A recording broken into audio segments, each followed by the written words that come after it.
분노를 다스리는 법. 분노는 인간의 가장 원초적인 감정 중 하나입니다. 누군가는 분노를 무조건 죄로 여겨 억누르려 하고 또 누군가는 분노의 폭발을 정당화하며 주변을 상처 입힙니다. 오늘 우리는 거룩한 분노와 육신의 분노를 분별하고 더딘 노로 다스리며 용서라는 출구로 나아가는 일곱 묵상을 함께 걷습니다. 깊은 숨을 들이쉬고 따라오십시오. 분노 그 자체는 본질적으로 악한 감정이 아닙니다. 오히려 불의와 죄악 앞에서 무감각한 마음이야말로 더 위험합니다. 사도 바울은 이 긴장을 정확히 짚어냅니다. 분을 내어도 죄를 짓지 말며 해가 지도록 분을 품지 말고 마귀에게 틈을 주지 말라. 에베소서 4장 26절에서 27절. 주목할 점은 바울이 분을 내지 말라고 하지 않았다는 사실입니다. 분노할 수 있습니다. 그러나 그 분노가 죄로 이어지지 않도록 해가 지기 전에 내려놓으라고 권면합니다. 품고 있는 분노, 곱씹는 분노, 밤새도록 키우는 분노, 거기에 마귀가 틈을 탑니다. 오늘 우리는 7장의 묵상을 따라 분노의 두 얼굴, 해 지기 전의 처리, 분노의 뿌리, 예수님의 거룩한 분노, 불을 다스리는 지혜, 용서라는 출구, 그리고 온유한 사람의 복까지 함께 걸어갑니다. 가인을 보십시오. 하나님은 그의 안색이 변한 것을 보시고 경고하셨습니다. 죄가 문에 엎드려 있느니라. 죄가 너를 원하나 너는 죄를 다스릴지니라. 창세기 4장 7절. 가인의 분노는 처음에는 감정이었으나 다스리지 못한 순간 살인이 되었습니다. 잠언은 이 진리를 반복해서 가르칩니다. 노하기를 더디하는 자는 용사보다 낫고 자기의 마음을 다스리는 자는 성을 빼앗는 자보다 나으니라. 야고보 사도는 사람이 성내는 것이 하나님의 의를 이루지 못함이라 선언합니다. 분노는 불과 같습니다. 난로 안에서는 우리를 따뜻하게 하지만 거실로 번지는 순간 집 전체를 태웁니다. 오늘 당신이 품은 그 분노는 어느 얼굴을 하고 있습니까? 나는 지금 하나님의 마음 때문에 화가 났는가? 아니면 내 뜻대로 되지 않아 화가 났는가? 이 질문 앞에 정직할 때 비로소 분노를 다스리는 첫걸음을 뗍니다. 분노에는 두 얼굴이 있습니다. 거룩한 분노는 하나님의 영광이 훼손될 때, 약한 자가 짓밟힐 때 일어납니다. 이 분노는 기도와 정의의 행동으로 흐르고 긍휼과 한 뿌리에서 자라납니다. 예수님께서 성전에서 채찍을 드신 그 분노가 이러한 분노였습니다. 육신의 분노는 다릅니다. 내 자존심이 상해서 터지고 내 뜻대로 되지 않아 폭발합니다. 관계와 영혼을 무너뜨리고 마귀에게 틈을 내어줍니다. 전자는 사랑의 행동을 낳지만 후자는 후회의 잿더미를 남깁니다. 실생활에서 이 분별은 단순한 질문 하나로 시작됩니다. 나는 지금 하나님의 마음 때문에 화가 났는가? 아니면 내 뜻대로 되지 않아 화가 났는가? 이 질문 앞에 정직할 때 우리는 분노를 다스리는 첫걸음을 뗄 수 있습니다. 해가 서쪽으로 기울 때 하늘은 붉게 물들며 하루의 끝을 알립니다. 그러나 그 석양이 우리의 마음속에서는 전혀 다른 의미로 다가올 때가 있습니다. 낮 동안 부딪혔던 말, 상처받은 표정, 삼키지 못한 분노가 어둠과 함께 마음 깊은 곳으로 가라앉는 시간이기 때문입니다. 바울이 해를 시간의 기준으로 삼은 것은 우연이 아닙니다. 해가 지는 동안 우리에게는 아직 선택할 수 있는 여지가 있습니다. 그러나 어둠이 찾아오고 잠자리에 들면 분노는 더 이상 감정이 아니라 뿌리가 됩니다. 쓴 뿌리가 나서 괴롭게 하여 많은 사람이 이로 말미암아 더럽게 되지 않게 하며. 히브리서 12장 15절. 하룻밤 사이에 쓴 뿌리는 깊어지고 아침에는 이미 우리를 지배하는 습관적 원망이 되어 있습니다. 오늘 밤 베개 밑에 두고 잠들 것은 용서입니까? 원망입니까? 분노가 오래 머무는 곳에는 반드시 풀리지 않은 옛 상처가 있습니다. 한 자매는 사소한 말 한마디에 격하게 반응하는 자신을 이해하지 못했습니다. 묵상 가운데 주님은 그녀의 어린 시절, 아버지로부터 들었던 차가운 말들을 떠올리게 하셨습니다. 그녀가 분노했던 대상은 사실 눈앞의 사람이 아니라 오래전 자신을 무시했던 그 목소리였습니다. 분노는 종종 치유받지 못한 상처가 보내는 비명입니다. 다윗은 시편에서 자신의 깊은 감정을 숨기지 않고 하나님 앞에 쏟아냈습니다. 하나님이여 사슴이 시냇물을 찾기에 갈급함같이 내 영혼이 주를 찾기에 갈급하니이다. 시편 42편 1절. 다윗의 갈급함 너머에는 두려움과 슬픔이 있었습니다. 그러나 그는 그것을 회피하지 않고 하나님께 가져갔습니다.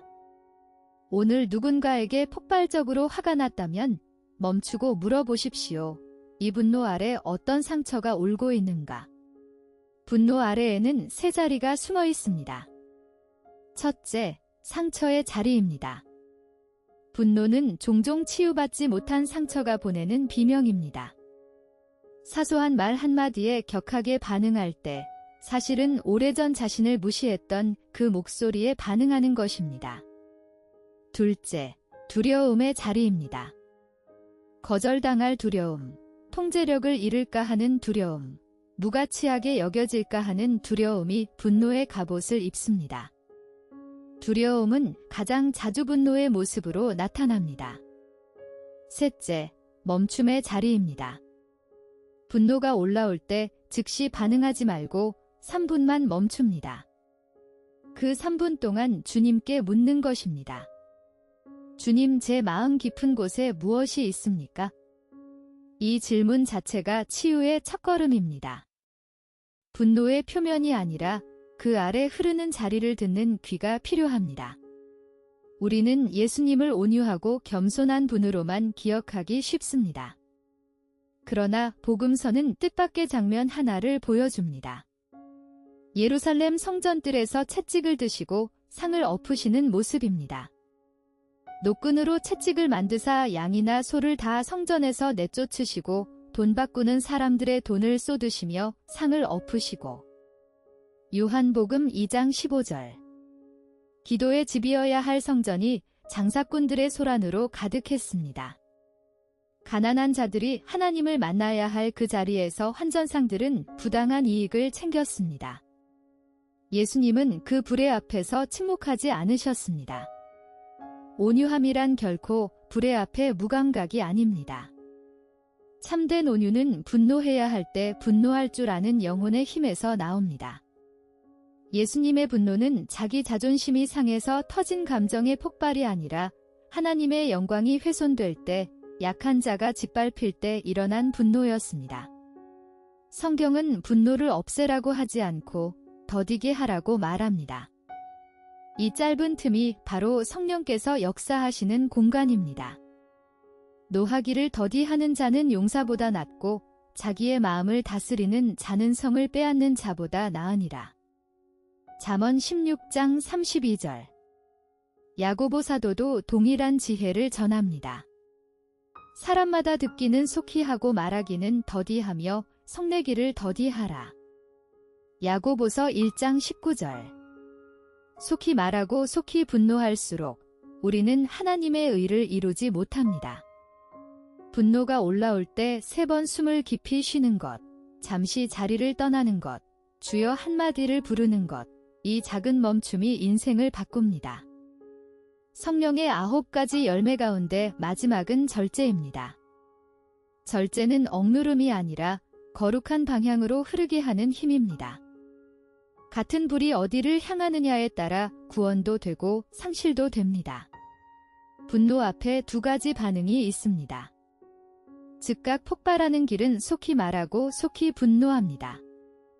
순간의 승리를 쟁취하지만 거실로 번진 불이 집 전체를 태웁니다. 야고보의 말씀처럼 사람의 성내는 것이 하나님의 의를 이루지 못합니다. 더딘 노의 길은 다릅니다. 3번 깊은 숨을 쉬고 잠시 자리를 떠납니다. 주여 한마디로 성령의 자리를 만듭니다. 분노의 에너지를 미움이 아니라 무릎 위 기도로 옮깁니다. 다윗이 시글락에서 모든 것을 잃고 백성이 그를 돌로 치려 할 때 그는 분노 대신 여호와를 힘입고 용기를 얻었더라 기록됩니다. 절제는 억누름이 아니라 거룩한 방향으로 흐르게 하는 힘입니다. 분노의 에너지를 기도의 무릎으로, 불의를 바로잡는 거룩한 열심으로, 사랑하는 이를 위한 간구로 돌려드리십시오. 불을 끄려 하지 말고 제단 위에 올려드리십시오. 분노는 감옥입니다. 누군가를 미워할 때 정작 갇히는 사람은 상대가 아니라 나 자신입니다. 그를 향한 원망이 새벽을 깨우고 그의 이름이 잠자리를 뒤척이게 합니다. 상대는 평온히 살아가는데 나는 매일 그 상처 속에서 다시 찔립니다. 이 감옥에서 나가는 유일한 출구가 있습니다. 바로 용서입니다. 베드로가 주님께 물었습니다. 형제가 내게 죄를 범하면 몇 번이나 용서하여야 하리이까? 7번까지 하오리이까? 당시 랍비의 가르침은 3번이면 충분하다 했으니 베드로는 2배를 넘어 7번을 제시하며 스스로 후하다 여겼을 것입니다. 그러나 주님의 대답은 그의 계산을 무너뜨렸습니다. 내가 너희에게 이르노니 7번뿐 아니라 7번을 70번까지라도 할지니라. 마태복음 18장 22절. 490번을 세라는 말씀이 아니라 세는 것을 멈추라는 말씀입니다. 용서를 가능하게 하는 세 자리가 있습니다. 첫째, 끝없는 셈법입니다. 490번을 세라는 말씀이 아닙니다. 세는 것을 멈추라는 말씀입니다. 용서의 숫자를 매기는 순간 우리는 여전히 상처의 장부를 쥐고 있는 것입니다. 사랑은 장부를 덮습니다. 둘째, 받은 은혜의 기준입니다. 서로 친절하게 하며 불쌍히 여기며 서로 용서하기를 하나님이 그리스도 안에서 너희를 용서하심과 같이 하라. 용서의 기준은 상대의 자격이 아니라 내가 받은 은혜입니다. 셋째, 십자가의 통로입니다.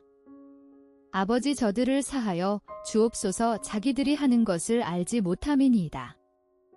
누가복음 23장 34절. 이미 한 분이 모든 대가를 치르셨습니다.